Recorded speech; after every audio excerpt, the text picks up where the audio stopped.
Salve nação, saudações rubro-negras. Separei para você o pós-jogo da ESPN Brasil. Vitor Birner analisando a vitória do Flamengo. O primeiro tempo deu sono, hein? Que primeiro tempo ruim do Mengão. Mas no segundo tempo voltamos com tudo, né? Vencemos de virada por 3-1. Vou falar um pouquinho do jogo depois do vídeo aqui, tá bom, galera? Agora eu só quero pedir o seu like, a sua inscrição aqui no nosso canal. Se você é novo aqui, seja bem-vindo. Faça os seus comentários O que você achou do jogo, né? Melhor dizendo, o que você achou desse jogo? Tá aprovado, não tá aprovado? Fala do segundo tempo, porque o primeiro não existiu, tá bom? As imagens são da ESPN Brasil, Grupo Disney, link aqui na descrição como créditos, canal aqui do YouTube, ESPN Brasil. Vamos aqui então ver as análises de Vitor Birner do jogo do Flamengo. Aí a coisa é complicada, né? Porque, vamos fazer os números, aí depois eu explico um pouquinho mais. Bom, números da vitória rubro-negra em Volta Redonda contra o time do Voltaço. Então, 59% de posse de bola para o Flamengo contra 41% do Volta Redonda. Passes certos, 420 contra 264. Chutes certos, 17-6, vantagem do Flamengo, chutou muito mais a gol. 8-2 chutes certos, né? A primeira coluna é chutes, 17-6. Chutes certos, efetivamente, 8-2. E o Volta Redonda apenas ganhou nesse quesito escanteios 5-4. Daqui a pouco se completa, Birner. Vamos lá para o ao vivo. Vamos para a Volta Redonda. Contato com o repórter Cícero Melo, que vai contar mais deste reencontro do Flamengo com a torcida no Rio de Janeiro, no estado do Rio de Janeiro, no caso, onde voltará o Flamengo. Onde voltará o Flamengo para enfrentar o Resende. Mas vai para o Rio, depois volta para a Volta Redonda para no sábado de Carnaval jogar com o Resende. Fala, Cícero, conta tudo pra gente. A torcida saiu feliz aí com a virada? Boa noite. Fala, Cícero. Boa noite a você, ao Vitor Birner e ao Fã de Esportes. Claro que saiu feliz, né? A torcida do Flamengo compareceu em número razoável, foi difícil chegar aqui, choveu muito, a estrada estava perigosa, 9.979 pagantes, mais de 10 mil torcedores presentes. Claro que não saíram satisfeitos no primeiro tempo, o Flamengo saiu perdendo por 1-0 no primeiro tempo, ainda o Gabigol perdeu um pênalti. Meu companheiro Mauro Santana aqui me lembrou que são 5 pênaltis perdidos em 42 cobrados, né? Então é um número expressivo mesmo assim, porque só perde quem bate, né? Então a torcida ficou desconfiada no primeiro tempo. O Flamengo entrou com o Vidal no meio de campo, com o Everton Ribeiro barrado no banco de reservas. O que aconteceu? No intervalo, o técnico Vitor Pereira fez a alteração. Veio com o Everton Ribeiro entrando no segundo tempo, no lugar do Gerson, que não estava bem. E aí o Flamengo, Everton Ribeiro e Arrascaeta juntos, todos sabem, um poder de criação e de criatividade muito grande. E o Flamengo virou o jogo, então, para 3-1, com o Gabigol fazendo 2 gols, Pedro fazendo 1. Gabigol já tem 6 gols no Campeonato Carioca, é o vice-artilheiro, atrás do Lelê, né, que está indo para o Vasco, que tem 7, o Cano tem 5. E o Pedro já chegou a 10 gols na temporada. Também, o Pedro também faz muitos gols, né? Vão brigar pela artilharia do campeonato, esses 4, né? Provavelmente. Pedro, Gabigol, Cano e o Lelê. E hoje vamos ter uma inovação aqui, né? Não vamos ter zona mista separada da coletiva. Nesse mesmo local aqui onde nós estamos, vai vir um jogador só, ao invés dos 2 que vêm normalmente em zona mista, não sabemos quem virá, e o técnico Vitor Pereira. Então estamos aqui para acompanhar tudo. O Flamengo volta amanhã para o Rio de Janeiro e depois, na 7ª rodada que foi adiada da Taça Guanabara, ele no sábado estará jogando aqui mesmo, estádio Raulino de Oliveira, em Volta Redonda, às 4h da tarde, contra a equipe do Resende. Lembrando que o Flamengo depois vai ter os últimos 3 jogos, são 3 clássicos seguidos, né? O Flamengo tem no sábado, dia 25, o Botafogo, local indefinido, 9ª rodada, 10ª rodada, domingo, dia 3 de março, contra o Vasco no Maracanã, e encerra a Taça Guanabara, que é de pontos corridos, um Fla-Flu no Maracanã. Esse jogo vai ser no dia 8 de março. Lembrando que o Flamengo também tem a Recopa Sul-Americana. Primeiro jogo, dia 21 de fevereiro, em Guayaquil, contra o Independiente Del Valle. Segundo jogo, Maracanã, dia 28 de fevereiro, com o mesmo Independiente Del Valle. Estamos por aqui e a qualquer momento começa. Não sei quem vem primeiro, se é o Vitor Pereira ou se é algum jogador que vai ser indicado aí pela comissão técnica do Flamengo, pela assessoria de imprensa. Tá legal, Edu? Tá ótimo, Cícero. Prioridade é sua. A gente volta a qualquer momento contigo aí com o jogador ou com o técnico Vitor Pereira. Ô Birner, você falava sobre a entrada do Everton Ribeiro no segundo tempo.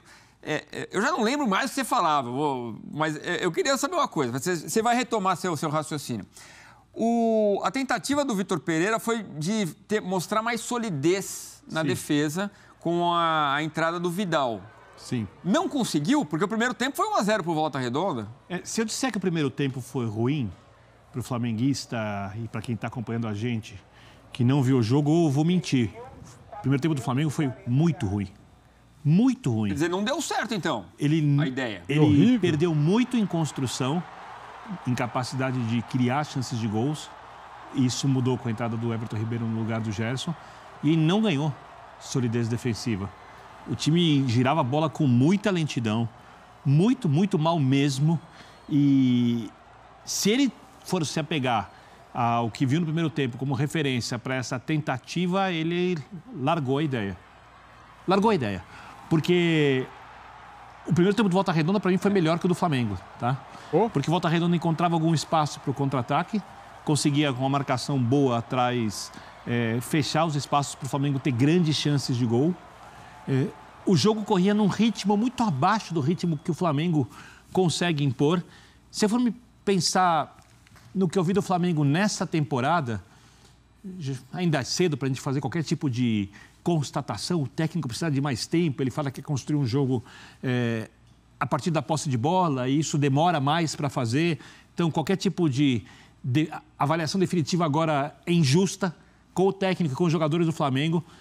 Mas o primeiro tempo, se não foi o pior que eu vi do Flamengo na temporada, esteve entre os piores. Por exemplo, o Flamengo na semifinal do Mundial, quando foi eliminado, jogou bem melhor do que jogou contra o Volta Redonda no primeiro tempo do jogo de hoje. Então, a experiência não funcionou. E a simples entrada do Everton Ribeiro, que junto com a Arrascaeta tem muita capacidade de construção, e eu posso lembrar do lance do primeiro gol, eu posso lembrar, por exemplo, de gol contra o Palmeiras, né, marcado na final da Supercopa. O Everton Ribeiro não está jogando mal. A questão é como vai montar um time equilibrado, com a bola e sem a bola, capaz de fazer ambas as coisas bem. E o Everton Ribeiro, quando ele é sacado, quer dizer, ele sabe que é uma aposta do Vitor Pereira para mudar a equipe, e ele foi para o banco. Então, quando ele entra no segundo tempo também, ele sente a obrigação. Fala, eu preciso mostrar que eu sou importante nesse time, que não vou ser eu a opção para ir para o banco de reservas. Ele tem um elenco para o padrão sul-americano estelar. É um elenco, gosto de falar sempre, é um elenco padrão Bayern de Munique dentro da Alemanha, se comparado ao Flamengo dentro da América do Sul. Estou falando que o Flamengo tem um elenco do nível do elenco do Bayern de Munique. Só que ele precisa arrumar soluções coletivas para esse elenco. E isso é um problema, por quê? O Gabigol decide campeonatos e está fazendo muitos gols. O Pedro está jogando demais. O Arrascaeta... O Pedro hoje não foi o Pedro de outras noites. Mas fez gol no Mundial, gol de calcanhar na Supercopa. Mais um gol no final também. Tá jogando... E deu um corta-luz para um dos gols.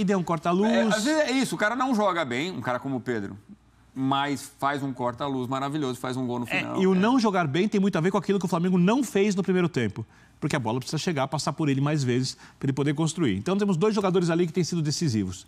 Tem o Arrascaeta, que é um construtor de alto nível, e o Everton Ribeiro, que também é. E tem o Gerson, que foi contratado por uma fortuna. Ele não tem ainda a maneira de encaixar esses jogadores todos. Não tem. Não tem ainda.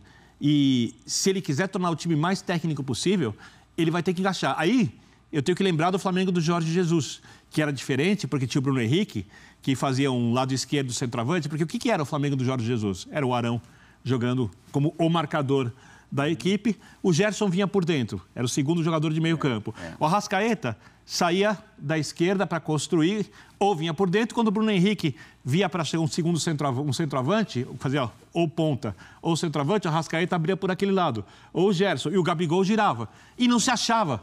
Os adversários não achavam o time do Flamengo. Então, o torcedor do Flamengo tem na cabeça a ideia de que é possível jogar assim, apesar do Bruno Henrique ser muito diferente do Pedro. E o Coringa, o Gerson, voltou não longe deste Gerson de 2019, né? Mas o time coletivamente também está longe daquele. Então, eu acho que é preciso dar tempo ao Gerson, dar tempo ao treinador, mas eu tenho dúvida se ele vai conseguir fazer o jogo que ele quer, porque o jogo que ele fala, que ele gosta, o jogo a partir de pressão e saída de bola com intensidade, de muita troca de passe, de jogadores alternando posições rapidamente, é um jogo que demora para ser preparado. Será e me parece que o Flamengo, com essa final que tem agora contra o Del Valle, clássicos de sequência, depois já vem Campeonato Brasileiro, eu não sei se os resultados vão ser satisfatórios e o futebol mais ainda, para dar ao treinador esse tempo. E aí, galera, o que vocês acharam do jogo, cara? Primeiramente, ó, o primeiro tempo não existiu, foi ruim demais. O Flamengo erra passe demais, o Flamengo tava lento, o Flamengo tomou gol no contra-ataque. Pois é, né? Mas se a gente for analisar essa escalação que o Vitor Pereira tentou fazer, tirando o Everton Ribeiro, colocando o Vidal, só que o Vidal junto com o Gerson, cara, fica muito lento meio campo. Thiago Maia também não é um velocista, né? Cara, eu acho assim, não funcionou. Em primeiro momento, não funcionou essa alteração que ele fez. Tanto é que no segundo tempo ele volta com o Everton Ribeiro e o time volta a jogar bem, se transforma, né? Ele dá assistência para o Gabigol, ele participa muito das jogadas, ele dribla, ele finta, ele passa bem. Cara, foi outro jogo no segundo tempo com a entrada do Everton Ribeiro. Cebolinha também entrou bem. Eric Pulgar na marcação entrou bem, né, no meio-campo. Mateuzinho entrou também, não comprometeu. Ele foi lá para a ponta esquerda, depois voltou para a direita. Ele fez ali um revezamento com Varela. Gabigol sentiu no final do jogo, pediu para sair, entrou o Marinho. Mas assim, se a gente for analisar, o Arrascaeta fez um belo segundo tempo, né? No primeiro tempo ele já tinha acertado uma bola no travessão e participando bastante das jogadas ali no ataque, né? O Arrascaeta, jogando mais avançado, ele oferece muito perigo ao adversário. Tanto é que ele chutou no travessão, ele participou ali de algumas jogadas. O goleiro do Volta Redonda pegou algumas bolas ali, principalmente do Gabigol, né, no segundo tempo, que, cara, era gol, o cara pegou, né? Pois é. Pegou o pênalti do Gabigol, é raro isso acontecer, hein? É o primeiro pênalti que um goleiro pega do Gabigol jogando no Flamengo. Os outros que ele tinha errado tinha sido na trave, né? Pois é. Esse goleiro aí, ó, marcou o nome na história, hein? Pegou o pênalti de Gabigol. As coisas começaram a acontecer no segundo tempo, depois que o Everton Ribeiro entrou, o Cebolinha entrou. O time ficou mais agudo, mais veloz, foi pra cima, buscou o empate, buscou a virada e no finalzinho o Pedro faz o gol com assistência de Cebolinha, que estava merecendo já, né? E terminou, galera, 3-1 Flamengo. Um resultado merecido pelo futebol apresentado no segundo tempo. No primeiro tempo, o resultado ideal seria 1-1. O resultado justo, né? Pois é, 1-1 seria o resultado justo. Vamos torcer, né, para o Flamengo melhorar mais ainda para a Recopa, porque jogando assim, lá na altitude de Quito, é perigoso. Porque a nossa defesa falha demais. Todo jogo a gente toma gol. Então lá, cara, eles vão chutar de fora da área porque lá a altitude ajuda na velocidade da bola, né? Tem isso também. Puxa vida. Valeu, galera. Tamo juntos. Quero pedir o seu like, a sua inscrição aqui no nosso canal se você é novo aqui. Seja bem-vindo. Faça os seus comentários e ative o sininho para receber mais vídeos tops aqui do nosso canal. Saudações rubro-negras e fui!